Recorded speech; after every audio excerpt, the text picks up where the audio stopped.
PDP प्रमुख महबूबा मुफ्ती ने भारत के मुख्य न्यायाधीश डीवाई चंद्रचूड़ से एक अपील की। आर्टिकल 370 को लेकर की गई इस अपील पर मुफ्ती ने चीफ जस्टिस के सामने अपनी कई बातें रखी।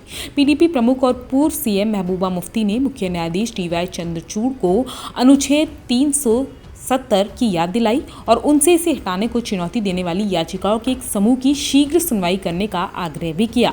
दरअसल chief justice of India DY Chandrachud इन दिनों जम्मू कश्मीर के दौरे पर हैं। शुक्रवार 30 जून को चीफ जस्टिस ने श्रीनगर में 19वीं विधिक सेवा प्राधिकरण बैठक में उद्घाटन भाषण दिया था। इसके साथ ही सीजीआई जम्मू में नए उच्च न्यायालय परिसर के शिलान्यास समारोह में भी शामिल हुए थे। वहीं सीजीआई के जम्मू दौरे पर पीडीपी प्रमुख महबूबा मुफ्ती ने कहा कि हम जम्मू कश्मीर में सीजीआई का स्वागत करते हैं।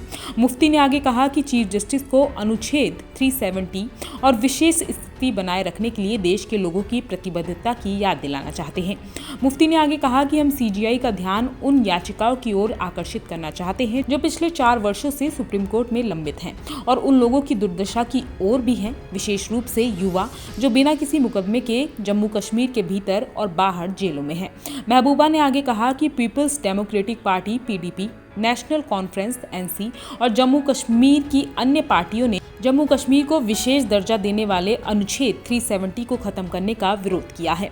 इतना ही नहीं, महबूबा मुफ्ती ने आरोप भी लगाया कि बीजेपी की केंद्र सरकार ने असंवैधानिक और गैर कानूनी तरीके से आर्टिकल 370 के प्रावधानों को निरस्त कर दिया था। मुफ्ती ने दावा किया कि 4 साल हो गए फिर भी ये मामला कोर्ट में विचाराधीन है।